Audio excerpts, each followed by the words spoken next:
Okay, this is now tarot lesson number 84, and it's a continuation of 83 because Evelyn wanted to know how to make 2023 into a good year, and she got the Judgment card, which for her meant in some way pay attention to your inner being or your inner self. Can't remember the exact word she used, but or your inner call, I think it was. So she got the Judgment card, and that was what the last video was about. Now she wasn't sure what to do, what this inner call is or how to access it and so on.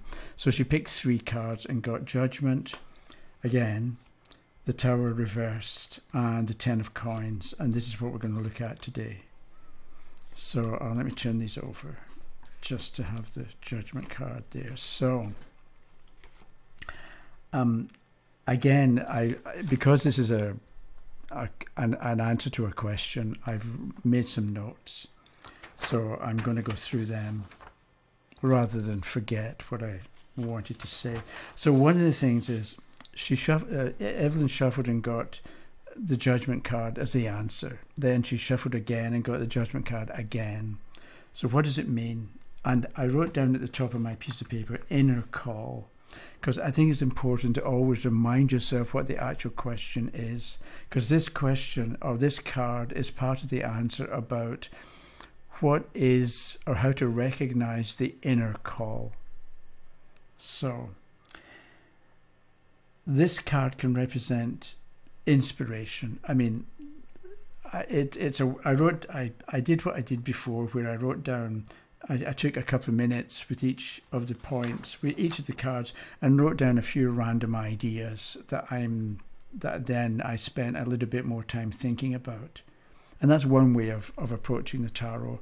Rather than learning meanings, you look at a card and identify different bits and pieces, and then you spend a little bit of time thinking about what that particular characteristic of the card might be pointing to, or what it might mean for a particular kind of question. So I wrote down inspiration, as you can see here. Inspiration. And inspiration is an interesting word because it means about breathing in. At the beginning. There's a Latin verb, can't remember which one, spirare or something, which means to breathe. So inspiration is breathing in something, breathing in energy, breathing in truth, something like that. So with the Judgment card coming up again, maybe it's emphasizing to Evelyn the importance of breathing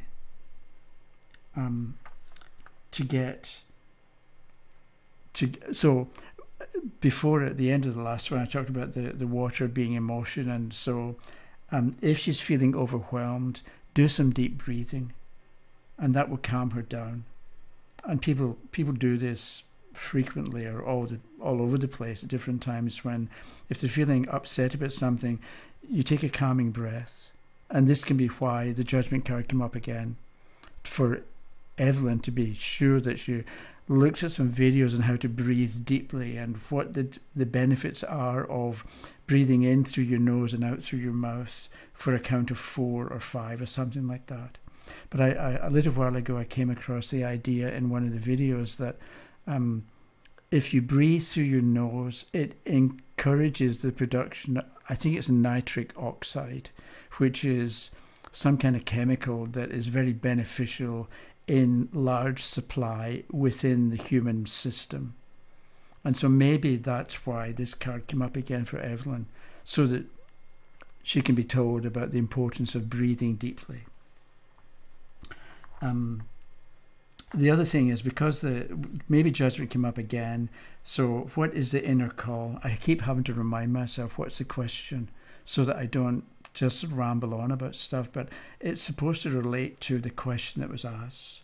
So what's the inner call? The inner call is about greater freedom and greater possibilities.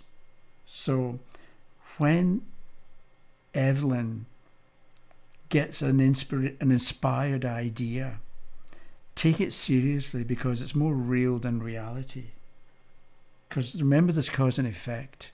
in the world, if you don't like the effect, you don't try and change the effect. You go back to the cause. And so with the inspiration or the ideas that Evelyn gets about what to do or how to go about doing something or what to try is actually an inspiration. It's something it's a cause in its own way rather than an effect. So looking at inspiration as a cause or as a starting point for new growth, that's the way to go about it. So what have I got here? Inspiration's real, and the fact that the coffin lid's being open, maybe it's to remind her that she can be free, because maybe she thinks that, or she's tempted to think that she's trapped. But with the coffin lids being open, it's a second reminder, if she didn't get it the first time, that she's now free.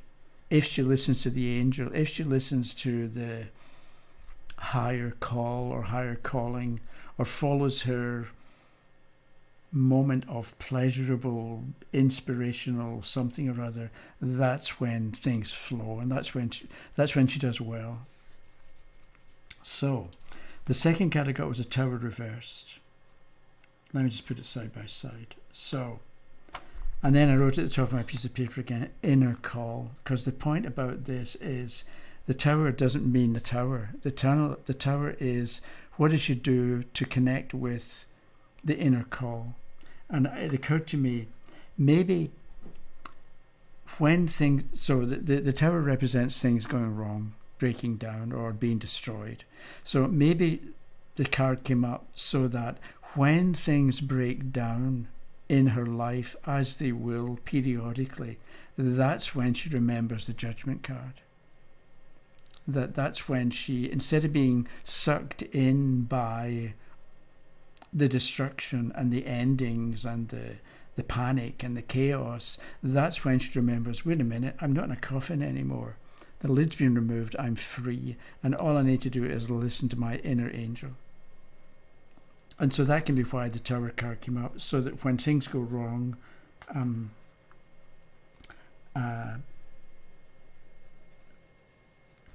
it's so that she can get back on track, rather than when things go wrong, it proves that she's doomed. Because we can do that. We can get the Tower reverse and think, oh no, it's never going to work, or I'm doomed, I'm forever going to be on the receiving end. And it doesn't mean that. Well, it doesn't have to mean that. And I think here with the Judgment and then with the Tower reversed, it's an indication to Evelyn that when things go wrong, it's so that you get back on track, because you were off track. You're out of sync with yourself in some way. And that's why you need the experience of the Tower reversed to make you get back. But there's a lightning flash up here, and it's dark. You know when there's going to be a storm, because you can look at the sky and see the clouds or see the changing weather. So you know there's going to be a storm. So take precautions.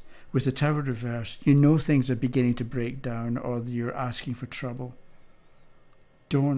So when you know that you're on the brink of something going wrong, do something about it, rather than keep doing silly things. Don't leave it too late. I wrote down here stitch, if you can read that. There's an English expression, a stitch in time saves 9. So that if you've ever had a seam on a shirt or something begin to unravel, you know that if you leave it, it's just going to get worse. So you don't. You take 2 minutes and you fix it. And then the stitch in time, it saves you doing 9 stitches later. And this can be what the motto, or a motto, that Evelyn would be wise to follow. Rather than, if things are going wrong, rather than assume that it'll be okay if I bury my head in the sand and don't look, maybe that's not the best way to go about it, because the Tower is reversed. And it reminds me as well of There's a fellow, David Allen, who wrote a book called Getting Things Done. It's kind of about business, but it's about any project you've got going. And he talks about how if there's something you know has to be done, rather than add it to your to-do list, if the thing is only going to take 2 minutes, do it at the time and it's done. You don't have to think about it because it's done. You've left orderliness behind you, and you don't have to add it to your list and figure out when you're going to do it because it's done. The 2-minute rule. And maybe that can be what Evelyn begins to implement in her life, the 2-minute rule. So if it's only going to take a couple of minutes, just do it there and then, rather than think, I must remember to do that. That was what 2-minute rule on GTD. And then the other thing is I thought about the tower's number 16. And so maybe what we do, we can get some information about the tower reversed from 1, which is the magician, and 6, which is the lovers. So, with the tower being upside down, this can mean make a decision, because the lovers can be indecision and having to make a decision and not knowing what to do, or being unsure about what to do. With the magician, a new beginning and number 1 and mental creativity and all the rest of it, maybe with the tower reverse being number 16 and a 1 and a 6, what's important for Evelyn is decide and make a decision and see what happens, rather than not make a decision because you're afraid you're going to make the wrong one. So make the decision, see how it works. If it's going well, you made the right decision. If it's not going well, you didn't make the right decision, so do something else. But rather than imagine everything going wrong, don't bother. Just decide and see how it goes. And then the last one was the 10 of coins. So again, I wrote at the top, inner call. So maybe in the same way that the tower can represent things going wrong, in which case remember judgment, that you can be free. When the 10 of coins type of situation or condition arises or emerges, that's when you remember judgment. So 10 is 1 plus nothing gets you back to 1 again. So when things are finishing up or coming to an end, or it's the end of a cycle or the end of a period of growth, that's when to remember judgment, which is here. That's when you remember, okay, what am I going to do next? What am I going to do in the new cycle? I don't want to just, well, maybe you do just want to repeat what you've always done, but remember the judgment card. Remember to raise your game or up the stakes, or do something more inspiring or more inspirational, or do something more interesting because the judgment card is there, instead of just repeating what you've always done. And coins represents money, but it also represents values, as I've said more than once. So everything that we care about, everything's got its own expiry date. And so you can have ideas that were good once upon a time and were useful once upon a time, but you know when they don't work anymore, or when you're bored with it, or when you don't care anymore. When this can be what the 10 of coins represents, the end of a period, or the end of a cycle, or an expiry date for a relationship, a person, an idea, a habit, a belief. When it's reached its expiry date, let it go and move on, rather than hold on to it and try and make it work again. Don't.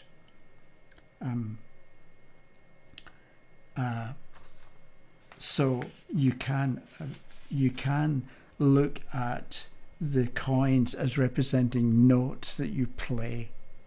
I know it's banknotes, it's money, but I was thinking about the idea that your activities and your thoughts, if you look upon each one of them as being a note that you play, then what you're doing is you can think about how you are composing your life.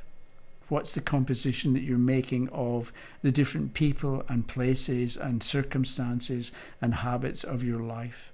What kind of composition are you making? Is it tuneful and melodic and pleasing, or is it discordant?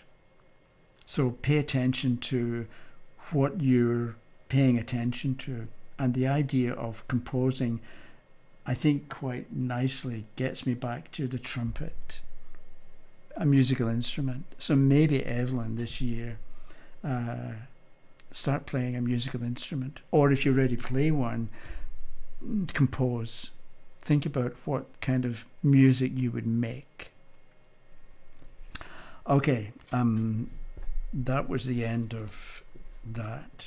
So I'm just going to put these cards away and sort them out a bit. So thank you for watching.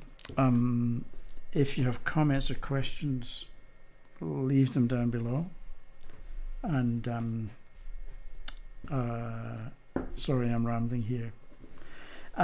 So I'm off in a few days, and I'll be back, and I'll talk to you sometime at the end of next week. Okay, bye bye.